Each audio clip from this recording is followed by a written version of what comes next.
Mike Evans.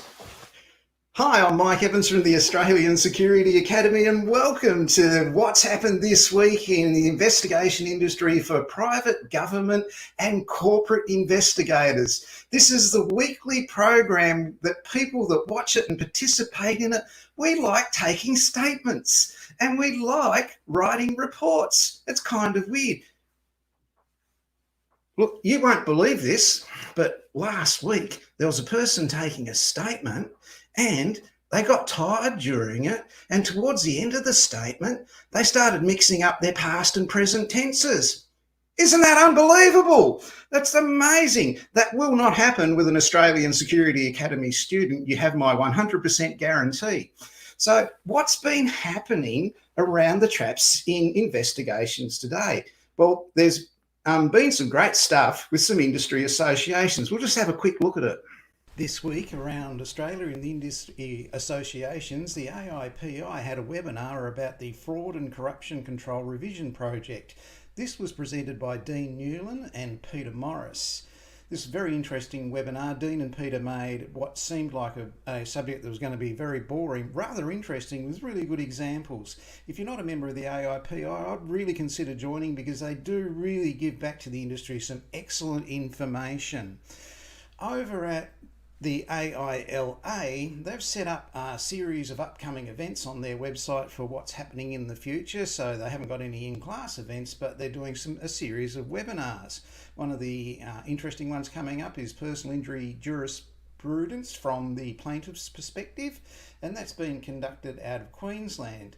In New South Wales, they have a travel insurance presentation coming up, and you can see all these events on their website. The one that I'm really looking forward to coming up at the AIPI is this one. It's Eyes Forward and Future Issues in the Insurance from Caroline Moss, who's a barrister, and she's going to be presenting on that, and you can see the dates on the AILI website. These are two industry organisations along with the AISP in Victoria who give back to the industry in fantastic style.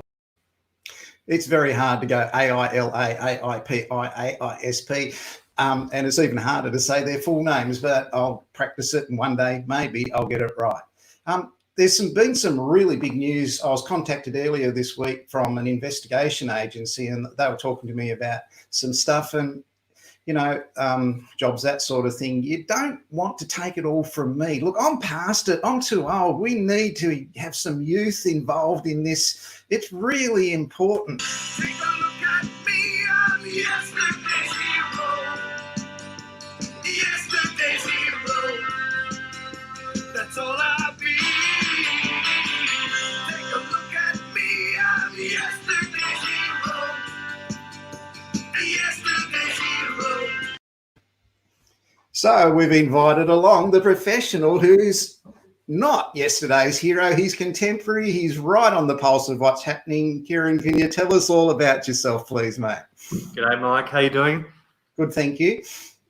That's good. Yeah, thanks for the invitation to join you today. I think we're here just to talk a little bit about what's happening, I suppose, in the industry today from our perspective. I'm the managing director of a company called MJM, and I don't know if I'm contemporary. I think it's my 26th year in this, involved in this industry, and a lot's changed. And you haven't aged today, Mike. I'll tell you that much. Thanks, mate.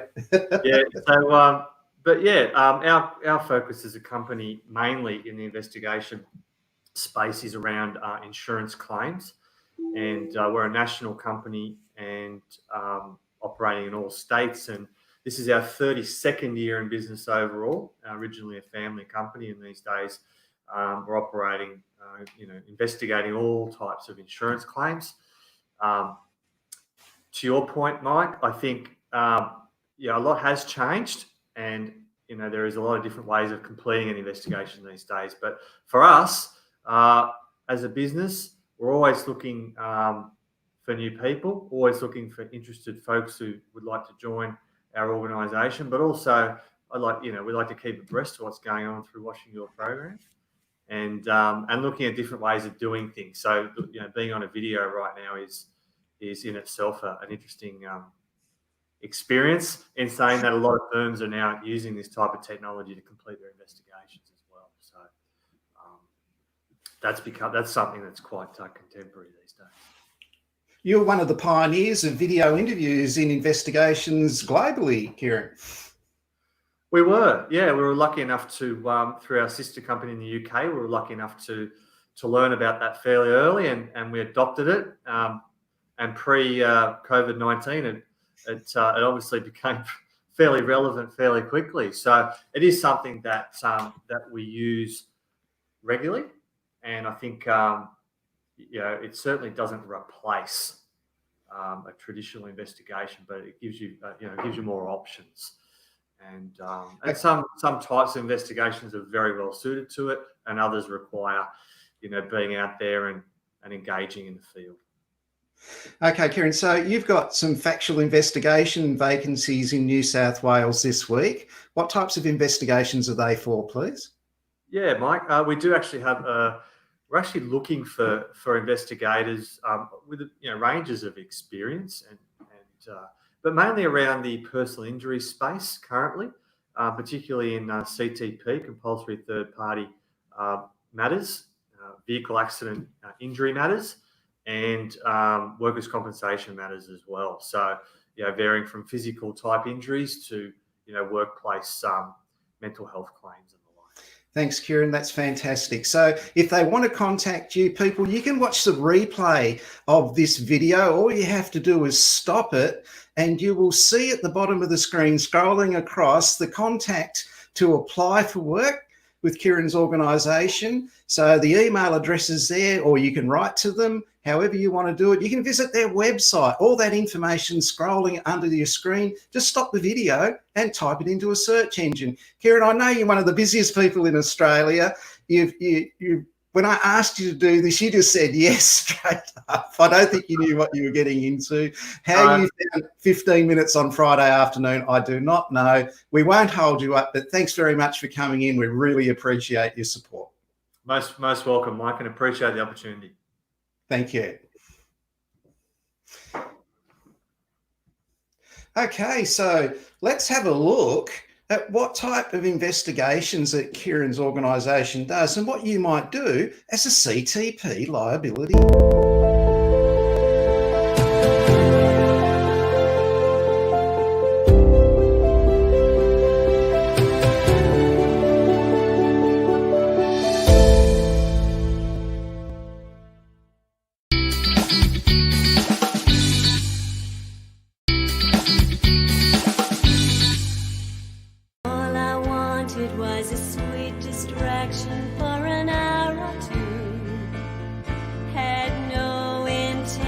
To do the things we've done.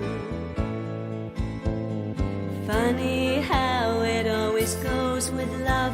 When you don't look, you find. But then we're two of a kind. We move as one. We're an all-time high. We'll change all that's gone before, doing so much more than falling in love. On an all-time high, we'll take on the world and wait. So hold on tight, let the flight begin. I don't want to waste a waking moment. I don't want to sleep. I'm in so strong and so deep, and so are you. In my time I've said these words before, but now I realize my heart was telling me lies.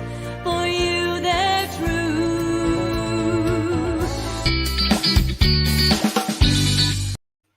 Don't you hate it when a song cuts out before the end? It drives you nuts, doesn't it?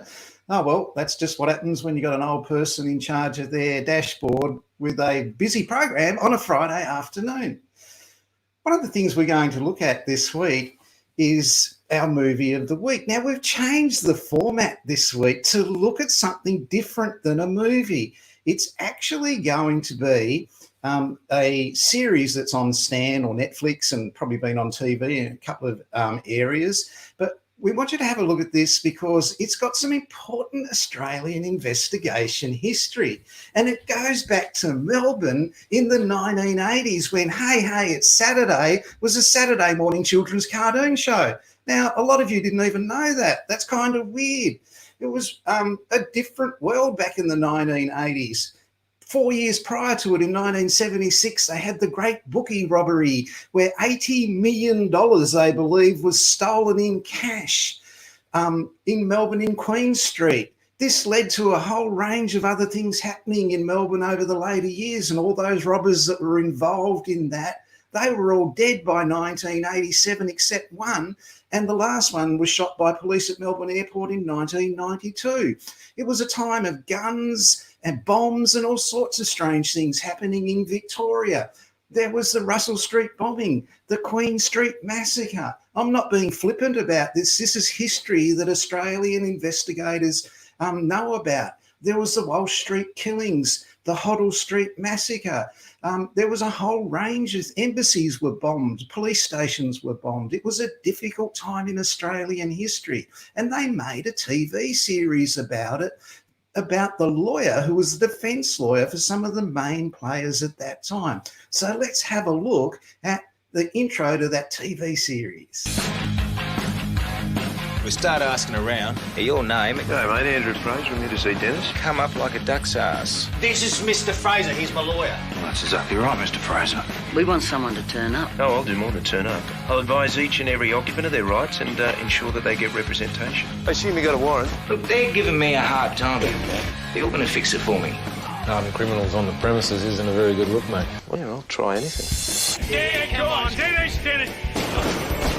I'm sorry to send a detective. I'm going to grant bail. You standing up for the working man again, Fraser? I'm not judging the case, Mr. Fraser. And a good thing, too. Business is roaring. What about this car? Porsche? Come on, there's got to be a few issues there. Things obvious, you look it up. Our business is our business, his is his. You're my lawyer. I pay you to help me. I pay you a shitload to do it. Well, you'll have to shoot the other one in 2 months. Well, Pat Flynn, it was a strange time in Australian history. Can you give us a little bit of an insight into what happened over those times in that decade and your involvement? Hello, Mike. Hello, everyone.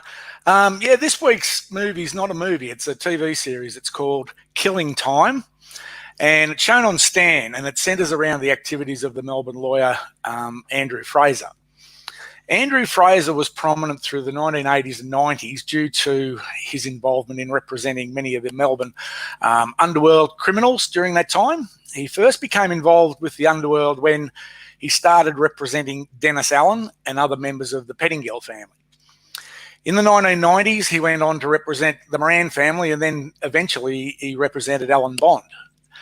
By way of history, during the 1980s, I was involved in two covert policing roles. The first was between 1983 and 1986, where I worked in the Bureau of Criminal Intelligence Surveillance Unit. We used to do all the surveillance for all the crime squads and task forces all over Victoria.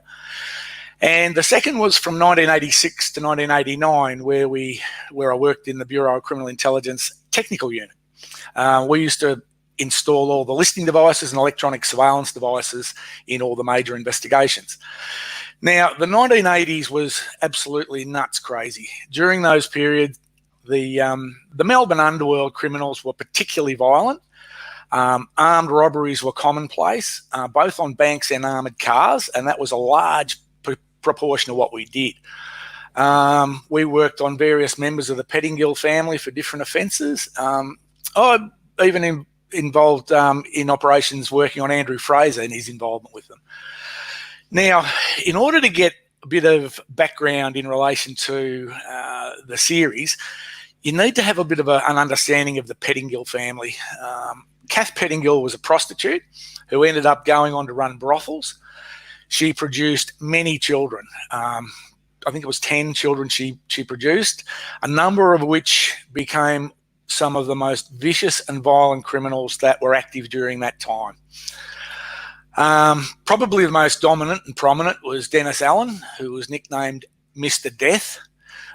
It's said that he was involved in either killing or ordering the deaths of approximately 15 people. The TV series Killing Time does a pretty good job of showing what a psychopath Dennis Allen was. The next little thing, just to put in perspective, was in the series, they show the involvement of a motorcycle gang called the Iron Bloods. However, in reality, Dennis Allen was involved with the Hells Angels. The Hells Angels were very active producing methamphetamines during the 80s. And it was said that the Hells Angels at that time produced approximately $250,000 worth of methamphetamines every 6 weeks. The Hells Angels supplied Dennis Allen with the methamphetamines that he trafficked. There is a scene in the series where it shows Dennis Allen killing one of the Hells Angels bikies, Anton Kenny, over a drug debt.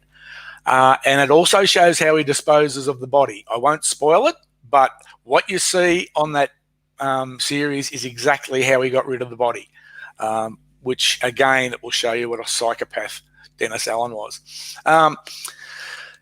By way of interest also, the corrupt New South Wales detective Roger Rogerson, he got his first criminal conviction in 1985 for conspiring to import heroin with Dennis Allen. Dennis's brother Peter Allen was an armed robber and a drug trafficker. He was pretty significant in the trafficking of heroin in Melbourne at the time. Like his brother Dennis, he was vicious and violent, and he had a long list of assault charges. The third major player in the Pettingill family was Victor Pearce, who was also a drug trafficker and an armed robber. Victor Pearce was one of the so-called Flemington crew, who were involved in violent armed robberies in the late 1980s. One of the Flemington crew, Graham Jensen, was shot and killed by members of the armed robbery squad in Narre Warren on the 11th of October 1988, when the armed robbery squad tried to arrest him in relation to an armed robbery and a murder. Now, Graham Jensen's death instigated the retribution murder of Constable Stephen Tynan and Constable Damien Eyre in Wall Street the following morning by members of the Flemington crew. So coming back to the TV series, Andrew Fraser was the go-to lawyer who represented many of these criminals, including those charged with the Wall Street murders. I've heard quite a few detectives that I know who have said that despite Andrew Fraser's cocaine addiction and his involvement with the criminal underworld, he was a good lawyer and a formidable opponent in court. They said he was a really good strategist, and when he was cross-examining you, it was common for him to have several lines of questioning going simultaneously. One thing I would suggest you do, before you watch the series, jump online and have a look at Kath Pettingill, the Pettingill family, and the Wall Street murders. It'll help you get an understanding of the players in the series. And finally, just by way of interest, the 2010 Australian movie Animal Kingdom also centres around the Pettingill family, but the specific details, names and locations in the movie, they were changed from what actually took place. But you'll see that come back in the Killing Time series.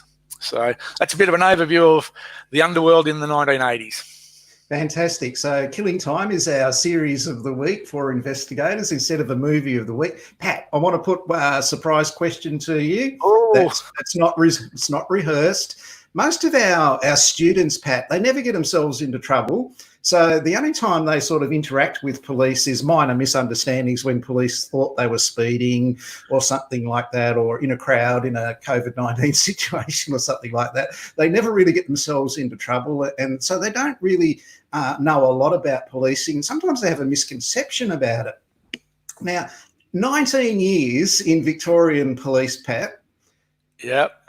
Operationally, when you were operational at the time, how many times did you actually pull out your firearm? Oh, a few times. Only once I discharged it, actually, back in the early 80s. We were trying to arrest Brendan John Clune. Actually, he was cooking amphetamines down at Point Lonsdale, and he tried to run over another detective sergeant, so I discharged my firearm at the front of his car at his tyres to help him stop, which he did. So, yeah. So it wouldn't be 25 times like we see on the movies, or that it would have been less than what you could count on one hand over 19 Oh, years. my word. Look, the gun culture in the 80s was really high. All the crooks had guns. They all had guns, lots of guns, and accordingly, we were very careful when we were dealing with them. But no, not a lot of people use their firearms very much. But unfortunately, in the events of this morning, actually, that's becoming a little bit more common now, unfortunately. Yeah, I understand, Pat. Pat, thank you for the insight into Killing Time, our replacement for our movie of the week. We really appreciate that. And I'm sure we're going to have you back in the future to talk about similar programs. Thanks for coming in, Pat. Good on you. Thank you, Mike. Thank you, everybody. Okay. A lot of people ask me, look, as a government investigator or a corporate investigator or a private investigator, what's probably one of the most common investigations I'm going to do? Well, the answer to that's pretty simple. I'll show it to you here. It's known as Code of Conduct investigation. Code of Conduct investigations within government departments include someone gives someone an inappropriate look or an eye roll, offence is taken, and before you know it, things get out of the hand and the workplace becomes toxic. Internal dispute resolution, grievance and complaint investigation, inappropriate conduct, inappropriate use of power, inappropriate application of process, policy and procedure, and inappropriate use of resources. Code of conduct investigations can also include sexual harassment investigations and racial discrimination investigations. During all the Australian Security Academy Certificate for and Diploma of Government Investigations, I personally conduct the Code of Conduct investigation component of those programs. Participants in the program will learn all aspects of conducting Code of Conduct investigations internally within government departments or as a consultant to a government department or even a corporation. In the course of your investigation, you will conduct records of interview with the complainant and the respondent, and you'll also conduct interviews and take statements from the witnesses in the matter. So how does it come to this? People in the workplace are there to conduct their work. They're not there to fight and disagree and argue with each other. If you work for the taxation department, the duty of your work is to tax people and enforce the tax legislation and ensure people pay their tax. It's not that you're there paid to argue with other people in your workplace about issues in the workplace. So part of the focus of the investigation is not just to pin inappropriate behaviour or conduct on people, it's about making a finding, coming to a conclusion, assisting the workplace to then rebuild and move forward positively and get on with what they do in the workplace. Code of conduct investigations can be a positive thing. They help to redirect people's focus onto what the organisation is meant to be doing. Someone sends an email, someone makes a comment.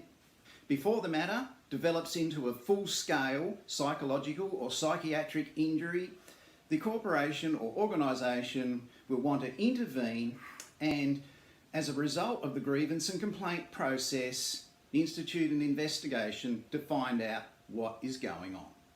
As an investigator in a Code of Conduct investigation, you are not a police officer, you are not an advocate, you are not an interrogator. Your role is to find facts in highly emotional situations and report those facts in relation to the outcome of your investigation. In one simple 10-minute presentation, I will show you how to get to the bottom of a Code of Conduct issue in the workplace in regards to inappropriate behaviour, inappropriate conduct, racial discrimination, sexual harassment, inappropriate use of power, inappropriate use of resources, and a range of other inappropriate activities. I look forward to seeing you in an Australian Security Academy Government Investigation Program very soon. I'm Mike Evans from the Australian Security Academy.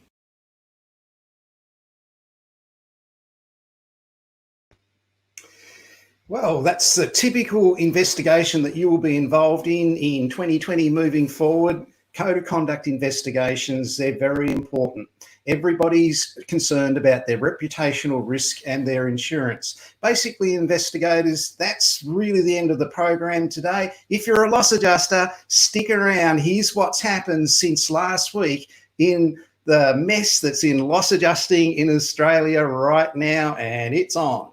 Following on from my request last week for AICLA and the ANZIIF to come clean on what their units of competency are in relation to the nationally recognised qualification diploma of loss adjusting, they did major adjustments to their website this week to try and make it look like they were compliant. So they added this unit, which you can see here, which was superseded 4 years ago as a matching unit to one of their modules. Now, that's pretty weird because it doesn't exist and hasn't existed for 4 years. Then they went in and added this unit, which ceased to exist some 1.5 years ago, saying that their modules match these two units. Now, that is pretty strange. Is it compliant with what's required through the AQF and ASQA? Well, you'll have to make that decision for yourself. But it is not compliant for modules to match competencies, and in particular ones that are superseded by 4.5 years or 1.5 years. It's pretty strange goings on there at the moment, and that on the surface just is really weird. Why would they do that? Let's keep going. There are real problems at the moment with the diploma of loss adjusting. They have learning outcomes against their modules, and this is not relevant against units of competency. There's no such thing. Who is asleep at the wheel at the ANZIIF and believing everything they're being told by underlings? An auditor there on work experience from ASQA would see those non-compliances instantly, and what the ANZIIF will have to do to continue is to fix that this weekend. Just when you thought it was safe to study loss adjusting, they took their module Introduction to Loss Adjusting and said that this competency matches it. Determine client requirements and expectations. Well, no, it doesn't. That elective unit of competency, which they says matches their module, is great if you want to be a financial advisor and advise people on their shares and investments. But in Introduction to Loss Adjusting, or any loss adjusting, you will not be advising people on their investments or where to put their superannuation or what shares to buy, that sort of thing, as you do in Determine Client Requirements and Expectations, as it says in the elements of competency of that unit. It has nothing to do with loss adjusting. In fact, loss adjusters studying that now through the ANZIIF will be able to get a financial advisor's license as a result of that, if ASQA approved it, and they won't. So look, it's time to hand back the keys to the company Teslas and get a new performing board at the ANZIIF. Meanwhile, AICLA will be explaining to their students options for continuing their study. It's going to be messy, it's going to be really ugly, it's easy fixed. All they have to do is comply. And if they don't comply on simple units of competency and use ones that are 1.5 years old or 4.5 years old, what's wrong with their assessments and their learning materials? What's wrong with the other things too? We've asked them for that, they've refused to give them to us, so we'll be back with more on this great subject of Diploma of Loss Adjusting next week. I can't wait to see what fixes go onto those websites this week. Anyway, that's the news in the investigation industry throughout Australia for the week ending July 17th, 2020. I'm Mike Evans from the Australian Security Academy, and thanks for watching. I look forward to seeing you again next Friday afternoon.